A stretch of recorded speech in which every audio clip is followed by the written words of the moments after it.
Another week of early season chaos in the NFL. The psychological difference between a 2-0 team and an 0-2 team is a night and day difference. Are you dreaming big or is the sky falling? There can be no in between with the NFL. It's Chris Lizio with special reports from Nikki G. And I'm, of course, Tony Joseph. Week 2 madness on Next Man Up is starting now.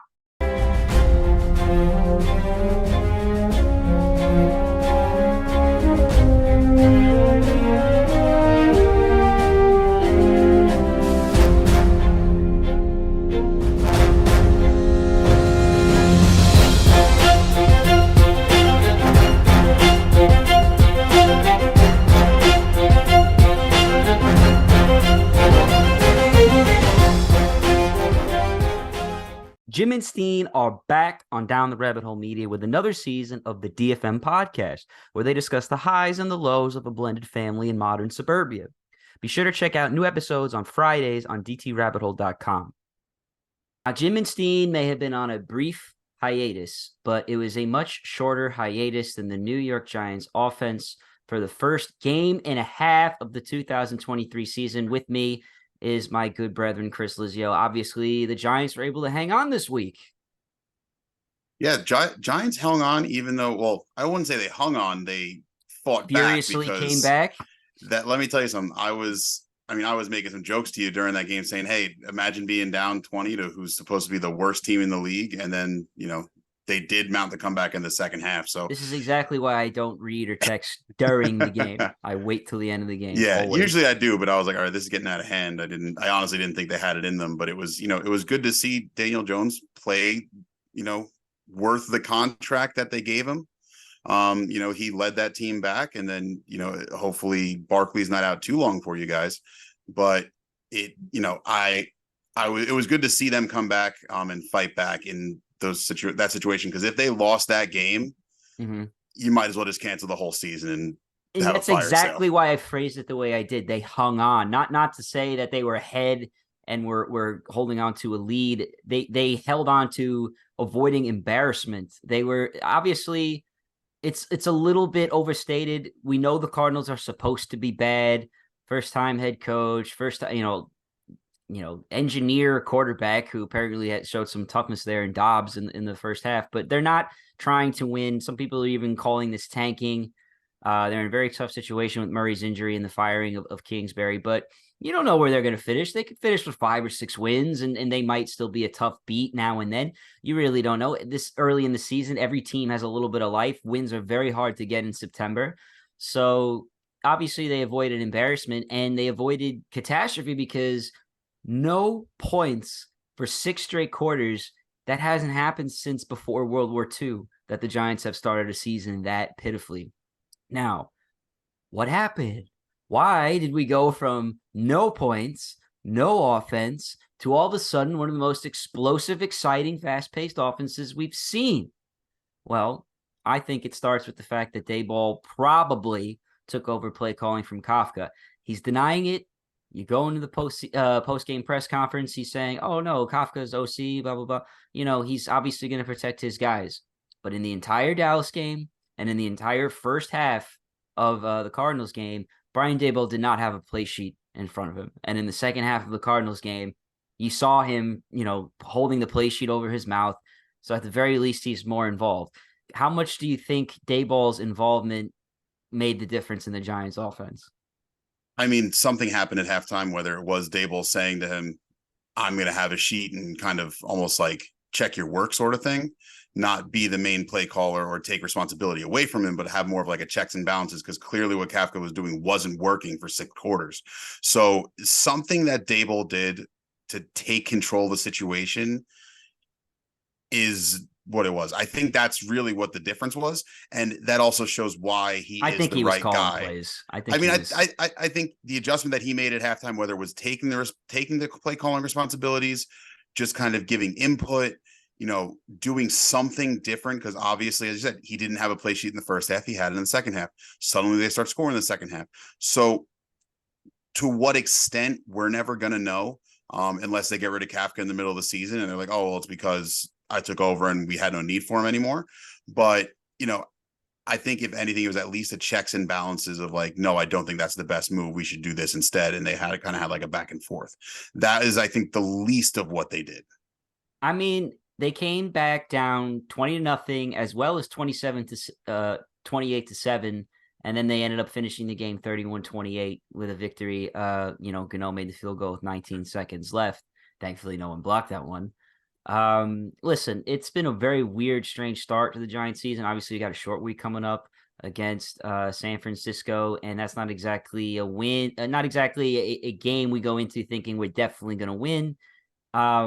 I think the biggest problem with the Giants offense so far is the same problem that we've had since we've had Jones and Barkley on the same team. Who are we building around? I think it was pretty clear early on that Kafka was trying to do whatever he could to get Barkley his touches. But I don't care if you're Barry Sanders. If you are in a double tight, power eye, obvious running down situation, this guy's in motion, this guy's in motion, this guy's blocking this way, and the entire defense, like let's say a Dallas Cowboy defense or even an Arizona Cardinal defense, is totally zoned in on that, it is very difficult to expect good results. It's almost it doesn't really make a lot of sense to me.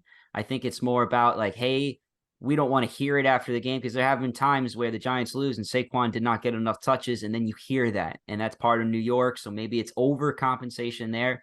Which we could talk about stuff like that when we get to the Jets too, because there was some stuff with that getting into the Jets game. But as you're right. I mean, they were getting kind of predictable. They were very predictable. Like, oh, we're going to force feed Saquon. He's going to get his touches. The defense didn't do them any favors. They'd let Arizona run. Awful. The defense let Arizona run all over them. Every time James Conner touched the ball, he got 10 yards. Like, that's what it felt like. It felt like he was going for like 15, 20 yards almost every single time he touched the ball. And I'll take that if you get one sack, one interception. You got 0 in 2 games. No, Kayvon Thibodeau really has not done enough so far. And with a backup quarterback, leading the charge. Josh Dobbs is a backup quarterback. Kyler Murray is hurt, so he's not a starting quarterback for, I'd say, 30 of the 32 teams if he were to go to any other roster. Well, I don't want to really give Dobbs a lot of crap. I thought he showed a lot of heart in the first half. I mean, he literally obliterated McKinney in the first quarter. It's like, all right, I'm not discrediting what he did on Sunday. I'm just saying, right. As an overall perception, no, he's not. He is a backup starter. He's not supposed to be the starter. Agreed. Murray got hurt tragically in December, and that's a terrible time to get hurt. It ruins kind of the next season too.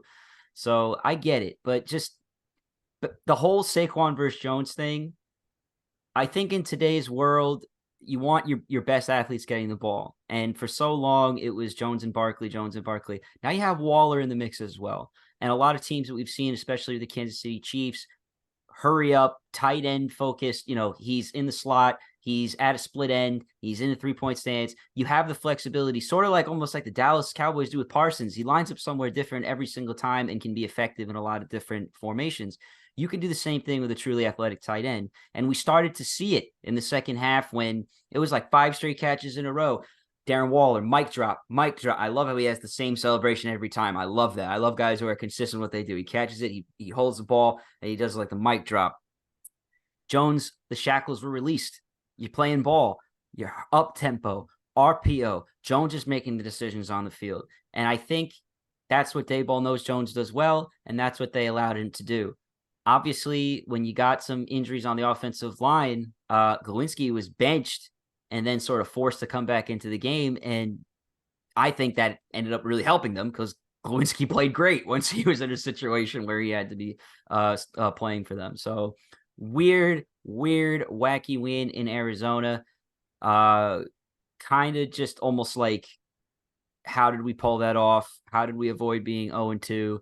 But it feels good because obviously, going into San Francisco, you can breathe a little bit of a sigh of relief because now if you do lose to them, which we know we've talked about it tooth and nail, their roster is loaded. Brock Purdy has proven that he is healthy. You got Debo, you got Ayuk, you got McCaffrey, and we just talked about how the Giants defense hasn't even gotten a sack.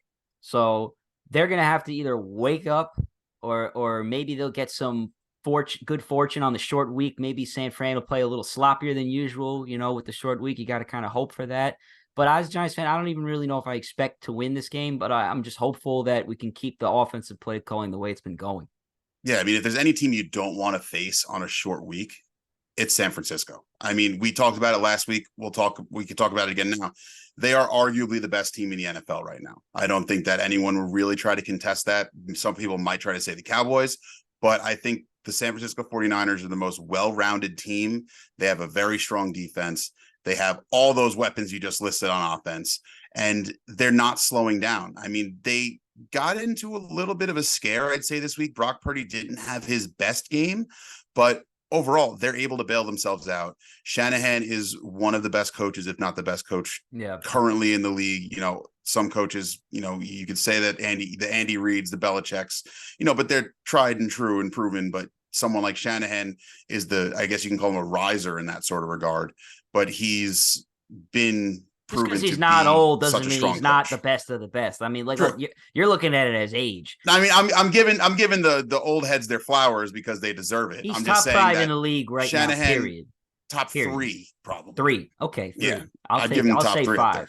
5. Yeah. But you know, it's not the team you want to face on short rest with Saquon Barkley. It says questionable. I don't think it's he's more going to doubtful. play. I just read earlier, you know, and we're just a couple days away from the game here. Dayball, he loves to play games with who's healthy and who's not healthy. We saw it kind of last week with Waller, but this week he said, "Oh, Barkley's a really fast healer. We're not even ruling him out for Thursday."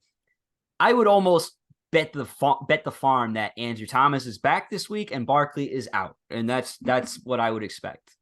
Absolutely. I think Barkley, they said he avoided a high ankle sprain, which we saw a few years ago. Barkley with a high ankle sprain, it affected him for about like 10 weeks of the season. Mm-hmm. So if it's a low ankle sprain, you assume he's probably out 3 to 4 weeks, that short-term IR sort of designation potentially to free up the roster spot.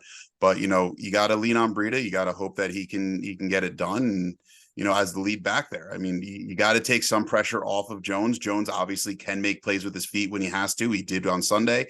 He's going to have to. He's going to be running for his life in some situations when you got guys like Bosa chasing after you. So you're going to have to hope that he can do what he can do. He's played pretty well aside from, you know, week 1 in prime time on Thursday. I know that they played the Bucs a few years ago, and Daniel Jones had one of the best games of his career, and they almost beat the Bucs and Tom Brady a few years ago on Thursday night.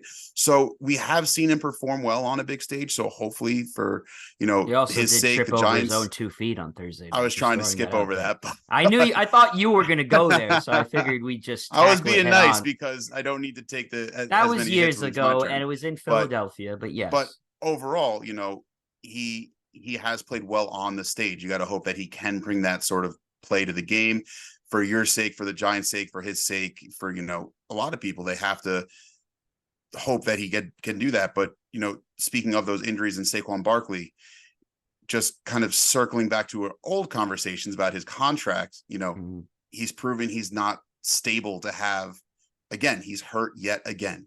How do you think that impacts his leverage in the contract talks if he does want to get an extension with the Giants or somewhere else? First of all, I'm going to defend Saquon here because how do you expect the guy to remain healthy when he takes all of the snaps against inferior? Sure. So this is more on the, I get it. You've heard his value, but there are teams that like their running backs that protect their value. Freak things do happen. We'll discuss it probably later in the show, Monday Night Football this week. But this is kind of on the Giants for Barkley getting injured. They didn't really protect him. They have reasonable backs behind him with Breida and Brightwell and Gray, and I actually absolutely think that all of them could be serviceable for a series or a drive at any time. Now, I actually kind of want to see the Giants play without Saquon Barkley this week, and here's why. No disrespect to Saquon. Saquon is a huge part of the comeback in the second half. That diving touchdown at the pylon is freak athleticism that, you know, if he doesn't get in there, who knows what happens? Every little thing counts in a furious comeback like that. And Saquon was able to get things going in the passing game. And when they start running draws and more spread formations and more like, hey, let's run it when they don't 100% know we're going to run it, he's the guy you want because he's obviously one of the best athletes on the field. So I do think a lot of the reasons for some of his failures and injuries are the Giants' fault, not necessarily Saquon Barkley's fault, but it's also the nature of the business. It's the nature of the position. This is exactly why running backs, even the best of the best, don't get paid $20 million a year, which is very low considering every other position in the NFL. So I kind of want to say that it's not Barkley's fault that he got hurt, especially because it's just an ankle sprain, and he might only be out a game or two. I don't expect the guy to play 17 games a year the way he plays. I don't think anybody should. But how will the Giants do without Barkley? A lot of people are scared. I think it's arguably an easier game plan to call because now you're going that up tempo Dukes, because the Giants are always going back and forth between the Duke style and the Penn State style. They're like, this is Barkley's bread and butter and Jones's bread and butter. And let's stick with Jones's bread and butter because you just gave him the money, $160 million, and he's definitely staying. And I think that that's the direction of modern successful teams in the NFL now. You have your modern head coach. We have our modern quarterback. Let's not go back to the dinosaur era. We're running double tight fullback dives, over the middle, boring stuff. And that doesn't mean you can't be impactful as Saquon. Last thoughts on the Giants. How do you think it will go Thursday night? What are the Giants in a position to maybe make it a game against San Fran, or do you think this is a no contest? I honestly, given the way that San Fran looks, I think it's, from my point of view, I think it's going to wind up being a no contest. That San Fran just going to run away with it and just do what they do. They move the ball at their will, and the Giants defense has done nothing to show to me that they can stop an offense like the Niners. I think that is going to be, I'm not saying it's a repeat of week one because I don't think that'll ever get that destroyed this season again like that. But I think that, you're looking at, a lot to a little in the score, and you're going to look at some backups playing some, you're going to get some Sam Darnold sightings out there later in the game because the Niners are going to have it in hand. The 49ers are favored by 10.5 points going into this game. I could absolutely that's a see lot. That. That's a lot it is for a lot. any week, any time. And I just, I'm not going into there gung ho saying we're definitely going to beat them. I don't think any Giants fan on earth knows what to feel after 6 quarters of disgusting football and a half of electric football. It's a weird feeling right now. So I'm not going to say the Giants are definitely going to win this game, but I don't think they'll get blown out. I think they'll show a little more fight. Again, the short week, I think, helps them. I know it's at San Francisco. The team is staying out west. They're not even coming back. So hopefully they're doing some team bonding stuff. I don't know. But I could see the Giants keeping this within a couple, a possession or two, hopefully under 10.5. And you look at that as, hey, even if you lose, if that's the situation, you could still build some positivity out of it. Say, hey, like you said, best team in the league, NFC championship favorites. Maybe we can go tango with them and feel better about our season going forward. That's got to be the belief. But ultimately, I am kind of with you. It's a tough one. It could very well just be a statement loss. You could look at it that way potentially. Thursday nights are always weird ones. I feel like the underdogs usually overperform on Thursday nights, but that's just, my dumb brain looking at it from a stupid fan perspective.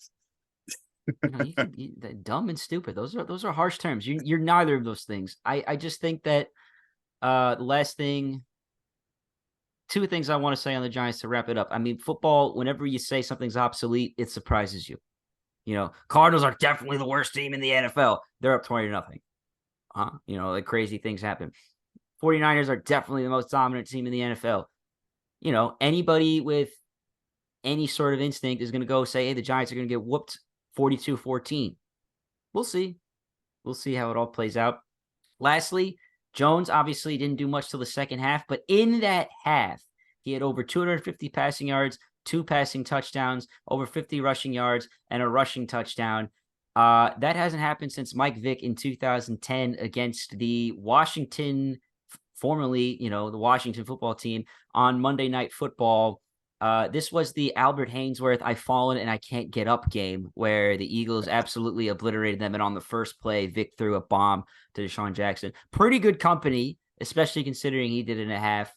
Hopefully Jones can keep it going. But this ain't all a Giants show. The Jets are looking at a different outlook on the season. I was rooting for them heavily against the Dallas Cowboys. Obviously, a 30-10 loss, not exactly what you want to see. You watched the game in its entirety. Overall, what's your take on how the game went, and was it anything you didn't expect? Well, the things I didn't expect that happened were that the defense was abysmal. they're listed as, that Super Bowl caliber defense. They did not show that whatsoever on Sunday. Dallas moved the ball at ease. Dak Prescott had nothing but open receivers. Tony Pollard was running amok. He had no problems. The Jets had some good moments. They had some good pressures and stuff like that. But overall, the defense did nothing to help the team. Sauce Gardner dropped a surefire pick six. He could have ran probably about 70 yards for a touchdown on it. There was a comment that, I think it was CeeDee Lamb went to him after the game and said, you got to learn how to catch. Not cool. You know what? I don't care. I'm fine with it because it's a joke. He's right. He's like, if he could catch that ball, it's a different game. That's, you call that? Salt in the wounds is what you call that. And you know what? Mean. Guess what? They played so bad. They deserve to have salt poured in the wounds. They did not play well at all. The offense looked half decent at moments. They ran the ball 10 times. You're a team built on running the ball, playing with Zach Wilson as your quarterback, and you run the ball 10 times. What kind of offensive game plan is that? What was going on with Dalvin Cook? I mean, he's not involved at all. Dalvin Cook had six. I think had 3 touches. One was a fumble. I mean, the fumbles are bad, but do you completely abandon him? But I mean, they didn't even. Breece Hall, who's supposed to be one of their best offensive players, had 4 touches on the day. 4. That's I understand touches. Hall should get the majority of the touches, but you got to utilize both of these guys. Sure. I get that you want to have Hall on a pitch count. I get it. But 4 touches for a guy that you believe to be your bell cow, that you believe to be that offensive playmaker. He showed you he can be the offensive game changer week 1 against Buffalo. But you give him the ball 4 times. I don't care if the run isn't working. You have to hammer it, and you have to chip away at the defense. Dallas is a great defense. They have one of the best pass rushers in the league, if not the best pass rusher in the league, in Micah Parsons. He's at this rate, I think he's going to be Defensive Player of the Year, and I don't think anyone will contest that. But I think you play right into Dallas's strength. They pride themselves on rushing the passer. You have a quarterback that a lot of people don't have faith in. So why are you trying to force faith on him by forcing him to throw a ball against a defense that's built to destroy players that are not confident in the backfield? Maybe why? It's because why are you playing into their strengths? Obviously I can't answer that, but maybe something we talked about. Salah's a defensive guy. Your offensive game plan was not exactly great. You're relying on Nathaniel Hackett to get the most you've ever gotten out of Zach Wilson. This is not what you planned for. This is officially why I told you signing Hackett in the first place was kind of a bad idea. It's all fun and dandy if Rodgers is under center, but we already anticipated Rodgers would get hurt. So let me ask you this. If Rodgers had gotten hurt, hypothetically, let's pretend, we have control over time. Let's pretend that the Rodgers injury doesn't happen till, let's say it happens week 8 against the Giants or week 9 or whatever, later in the season. Is Zach Wilson in a better position to rectify his career if he had more time practicing under Rodgers or playing behind Rodgers? Because we were talking earlier how the Jets kind of ruined Wilson's career at first. Now they're saying, you know what? Our bad. We screwed up. Learn behind this guy. You'll get another chance. And then the chance comes way sooner than anybody anticipated, and they don't exactly have the best coaching for him around him. So is Zach Wilson's career completely screwed? Because up until then, I was thinking he's young enough to maybe have a comeback. Yeah, and I think that you hit the nail on the head. We're asking if it happened week 10, 11, something like that. Yes, it would be very different for him. You have a guy who he comes into the season, he's like, okay, I'm going to learn behind my idol. He's like, he's coming in, he's going to teach me, and he's taking me under his wing, and I'm learning all that I can from him. That guy has not been in the building since last Monday because he got surgery and he's dealing with his own things. So I heard he's zooming with Zach, though. Just throwing that out there. That's nice. But he doesn't have to do nice. That. It's good. But he's not on the sideline helping him. Like if when you have that young quarterback, you look at Mark Sanchez, for example. They had Mark Sanchez, they had Mark Brunell as his backup. Mark Brunell, very, seasoned veteran. He had his moments, he did his thing. he was on the sideline talking with him between drives saying, okay, what went wrong? What'd you do here? What has to be done here? If you have someone like Rodgers on the sideline doing that, it's very different than Rodgers zooming with him on a Tuesday after, they have the off day Well, Monday or maybe he'll whatever get the that case is. soon once his surgery So, is done. so the surgery is done. Hopefully he So is can he be back on in the this building. sidelines? Can he like hang out? I don't know. I don't think they've really talked about what his plan is to return to the team. Obviously, there's a lot more than just, okay, your Achilles is reattached and you're free to go. Like I there's could other also things see to them go being into like, it. we don't want all the distractions, like go in the press box. Like if Sure. he's got to be at that would be a mistake, but I think they should welcome him on the field. I think they plan on it. I just don't know Mm. what the timetable is or anything like that. I think Wilson did get a raw deal. I'm not being a Zach Wilson defender by any Three means times now because this is his third coaching staff with yes, the same team. This what I'm saying is I'm not being a defender of Zach Wilson in this situation. I think this year he got yet again, he was set up for success, but the slightest twist and like that, guess what? You're back in the fire when you didn't anticipate it, and you're being fed to the wolves. He's officially never been given a successfeen chance. Like, he hasn't been given a successful chance, but at the same time, he also hasn't shown that he deserves a successful chance with what he's done. Mm-hmm. I mean, I'm still surprised they have not brought in a veteran quarterback outside of having Tim Boyle there to back him up.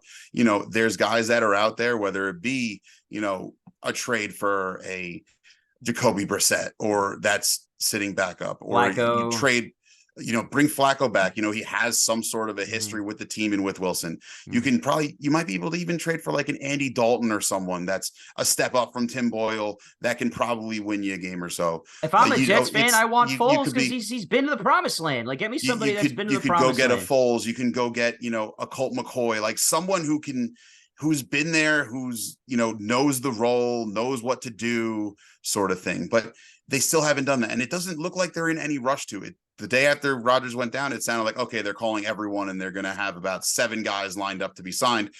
Crickets since that moment.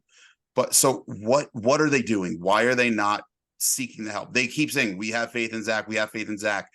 His first 3 quarters weren't that bad. He had a nice touchdown to Garrett Wilson. He had another pass that should have been a touchdown, but he got his arm hit at the line of scrimmage, went wide. They had to settle for a field goal. There's definitely been flashes of, woulda, coulda, shoulda, but it's how they rebound from that, and they haven't done the rebounding that they have to do. With the defensive side of things, Sauce Gardner only covered CeeDee Lamb, I think, on 3 plays. And he had only 1 pass thrown at him in those 3 plays, and it was batted away. So the fact that they're taking the old Seattle method where Richard Sherman just took the right side of the field and shut that side down is not going to work in this NFL. There's so many playmaker receivers. When you play a team like the Bills again, guess what? Stephon Diggs, he's going to be on the other side of the field the entire time, torching that side. And if Sauce wants to be known as the man, he's got to follow the best guy on the other side of the ball. And he even said, he's like, I'm going to talk to coaches about shadowing. He said that to the media. He said it. I don't know who he said it to. I saw a report that he did say he's going to speak with the defensive coaches about shadowing those guys. So it's not a great look to say that publicly, whether he does it or not. I don't know. If I'm okay with him going to the coach. Should be happening. But saying it to the media is a mistake. I'm okay. Or maybe he said, I talked with the coaches about it, like during, after the game. I don't know what the full context of the quote it was. I do know that he is looking to shadow those guys, which he should be. When he's on those guys, they don't get the opportunities they need. Like, DJ Reed, good corner. I like him as their number 2 corner, but he's not the same play level and shutdown level as Sauce can be. So, if you want him to be that Revis successor and be the next Revis, let him shadow those guys. Let him be the guy to do that, because he's proven that he can when he's on him. If you're going to wear a chain like that, you got to be the B's and E's. You got to go against number 1 all the time. I'm with you. And if he wants the smoke, let's see it.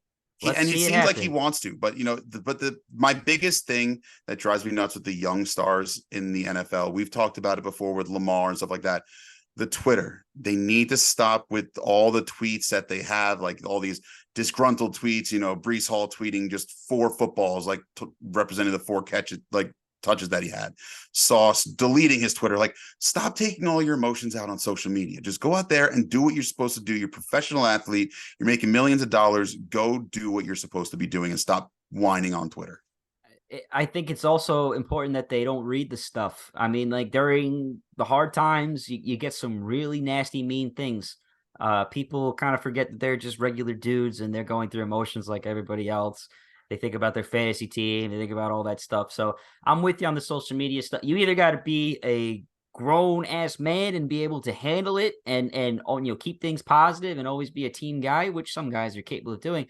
Because business wise, you don't want to be off social media. Agent wise, you don't want to be off social media. It can be a huge leverage tool. But I agree, it's disheartening to see things like Sauce deleting his Twitter after your first loss of the season. Take it easy. Now, it was your first loss, but it was a bad loss.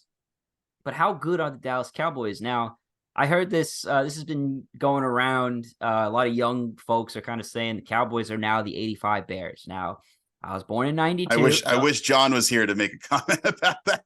Don't do the math. Yeah, we'll get John's take on it, whether it be on next week's show. We'll see how the Cowboys do this week, but or obviously we're expecting that report from him. But John was a little under the weather for this recording, so he's going to be doing things on his own time. He's so committed to us. Obviously, we really appreciate it, and I would love to hear his opinion on it. But he's also a person who wasn't alive for the 1985 Bears.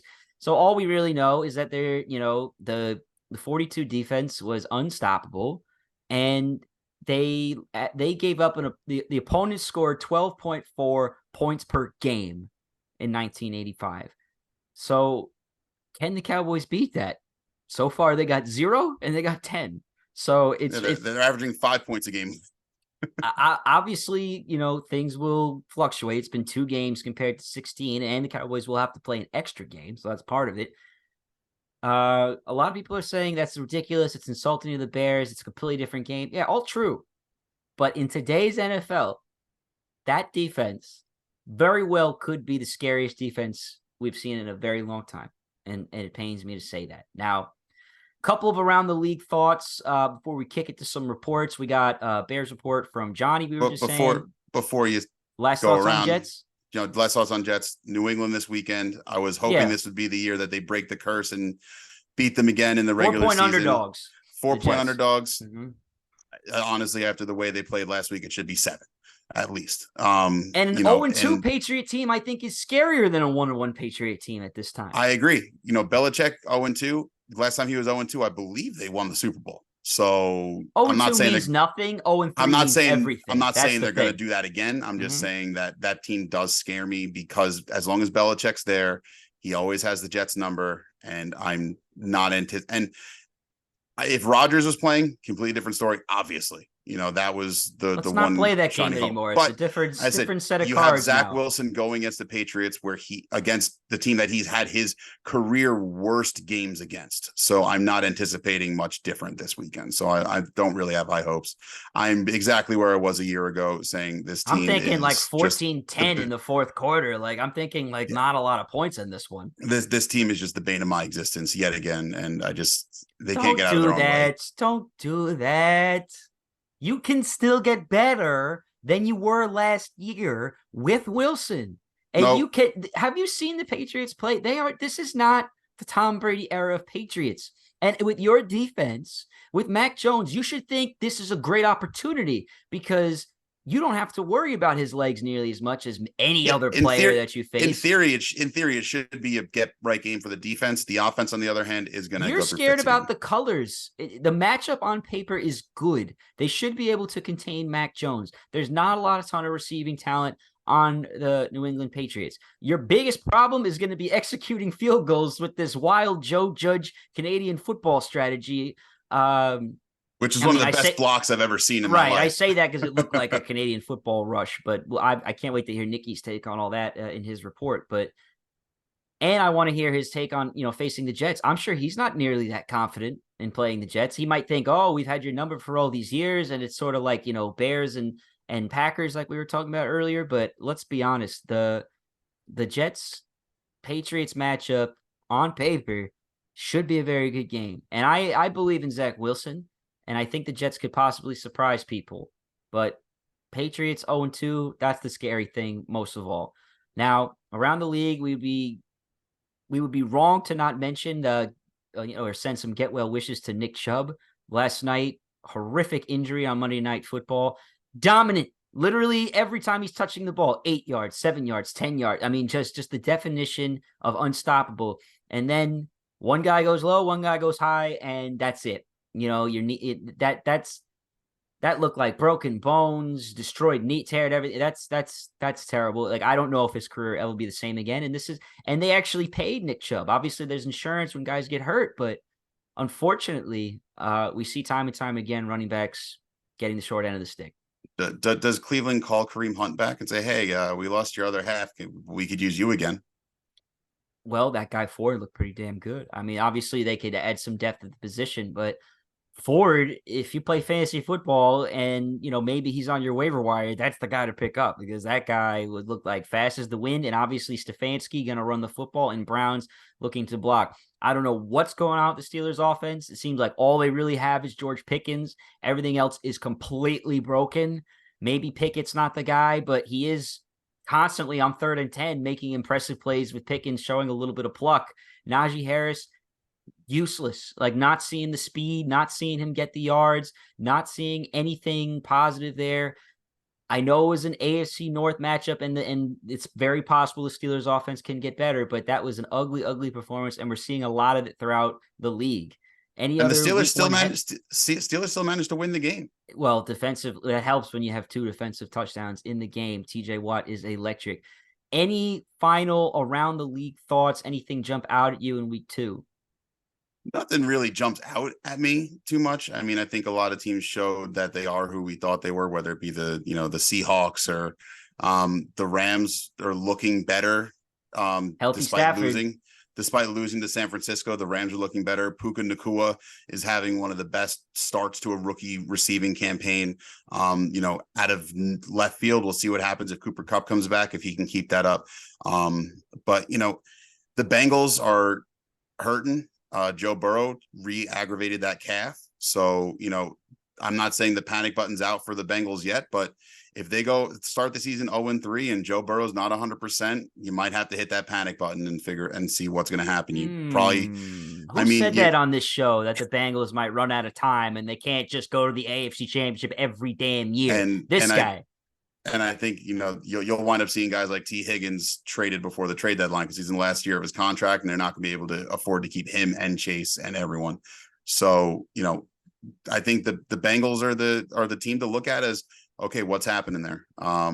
Just because we'll see what the deal is with Burrow. And if Burrow is in fact hurt and misses some time, that could be a big hit. And the AFC North is wide open. And the teams like the Ravens and Steelers might have to duke it out. Chiefs only scored 17 against Jacksonville. Are they as dominant as they once were? Not sure. Lots of chaos. The Eric Bieniemy effect. He's not there. He's in Washington, and guess what? Washington is outscoring a lot of teams. So, he made more of a difference than people like to give him credit for. They always say Andy Reid, but I really think it was Eric Bieniemy, and that's why I've been saying he deserves a head coaching shot, and he's finally, I think, going to get it after this year in Washington. He's probably not interviewing well because he's just never getting the opportunity. But look, lots of great stuff this week in the NFL. We're going to kick it to our man Nikki G for his Patriots report. Stay tuned, coming right now.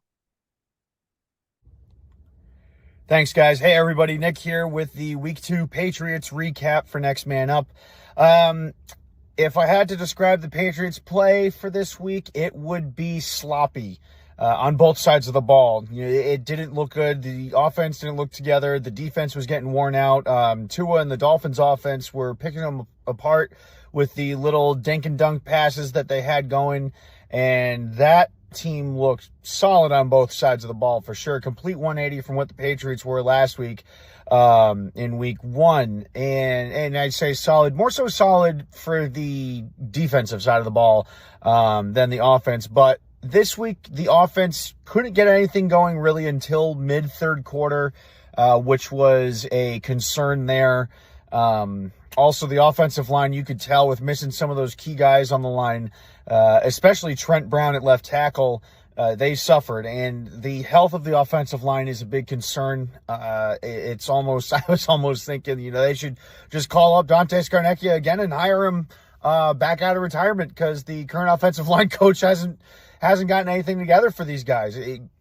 Something has to change for the line. And I don't think that they can keep doing this going forward. Mac Jones is constantly under pressure, albeit Jones has been doing well under pressure for certain aspects of the game. But as far as overall, with pressure for him, pressure for the run game, you can't really get too much going if your offensive line isn't clicking on all cylinders. And that's a big thing they need to do. Some pluses out of this game, though. Mac Jones looked good running the hurry up offense. That was a big thing the Patriots had under Tom Brady, and that they were very successful with for years. And I think that if the Patriots had started using the hurry up earlier in the game, they could have worn out the Dolphins defense sooner and gotten more chances to score and make it a more competitive game than they had done later on in that game. As they kept going on with it, Mac looked comfortable with the hurry up, and I think that's a good thing to use moving forward. Eliminate a lot of those quick screen passes that they keep trying. I'm sick of them. We're 2 weeks in, and I'm sick of screen passes already. Stop the screen passes, Bill O'Brien. But that's besides the point. Another plus is Christian Gonzalez, the rookie first-round cornerback the Patriots got this year in the draft, got his first career interception, and who better to get it in front of than Tyreek Hill. Gonzalez got a jump earlier than Hill, full body extension, caught the ball, brought it in beautifully, did a fantastic job. And, I know people like to toot Tyreek Hill's horn and say, oh, well, he did all this and this and this. Yeah, he's fast and everything, but Gonzalez held him to like 40 yards total in the game and maybe a touchdown. So the fact that Gonzalez had that success against Tyreek Hill, the top receiver for the Dolphins, and their second best receiver, you could say the 1B to Tyreek's 1A, Jalen Waddle, he and the Patriots defense did a good job with holding those guys in check. And if Gonzalez keeps playing this way, like I said in the season preview, we could see him as Defensive Rookie of the Year. So only time will tell as the season goes on for Christian Gonzalez. The final high point that I have for the Patriots in week 2 was that field goal block. Brendan Schooler made that block. He didn't time the snap count. He timed the kick cadence, is what I saw from Matt Chatham on Twitter, X, whatever the heck you want to call it. But him being a former football player or a longtime analyst, noticed that he was timing up the kick cadence rather than the snap count cadence. And that was huge for him, timing that perfectly and getting that block. That's another move out of the Bill Belichick bag of tricks. And you watch now, either teams are going to start doing that a lot, or the Patriots are going to pull that out every now and then. And then eventually, in the end, the league is going to do what they did with Jamie Collins jumping over the line to block the field goal. They're going to make some sort of rule against that so the Patriots can't do it and no one else in the league can have fun with it too. So, ball's in your court, Roger. Either let this happen or, do what you do and try and stop people from having fun and innovating the game. And the last thing is that ending. I don't want to talk about it, but I have to. It's just even more of a heartbreaker than it was for week 1. Week 1, at least Kayshon Boutte's feet were not fully inbounds. He had one inbounds, one out of bounds. But this one, week 2, Cole Strange, great lateral by Mike Gesicki. Great job by the defender for the Dolphins of holding him down and preventing him from getting that first down. But I think they should have let this one slide. Cole Strange looked like he was close enough where he broke the plane and got that first down. But in the end, it got overturned. And now they have to regroup and figure out something new for next week. I know Lizio and Kyle, I'm sorry about this, but week 3, They're playing the Jets, and this is the Zach Wilson-led Jets. So while the Patriots have had a lot of good success against Zach Wilson since he's come into the league, the Jets defense this year also looks very good. So they got to keep that in account and adjust their strategy around that to have an effective game plan. But I think after this weekend, I think the Patriots are coming in pissed off, and they're going to take out their anger on the Jets. And Zach Wilson may be in for a rough day. So I'm thinking Patriots come out of this 1-2. I'm still holding my optimism for how the season's going to turn out. We will see what happens come Sunday. Thanks, guys. Back to you.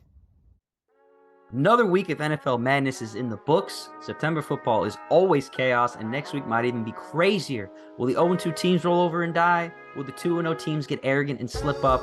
The season will continue to surprise us, no doubt. And here at Next Man Up, we are going to go through all the twists and turns with you on Down the Rabbit Hole Media. Thanks for tuning in to our Week 2 recap. Can't wait until Week 3 for Down the Rabbit Hole Media content. Tune in on Friday as the DFM podcast is back for Season 2. Jim and Steen are back for another hilarious season filled with kids saying the darndest things. You won't want to miss their family stories as they take you through their day-to-day in this real-life Brady Bunch extravaganza. Thank you so much for listening, and as always, be well.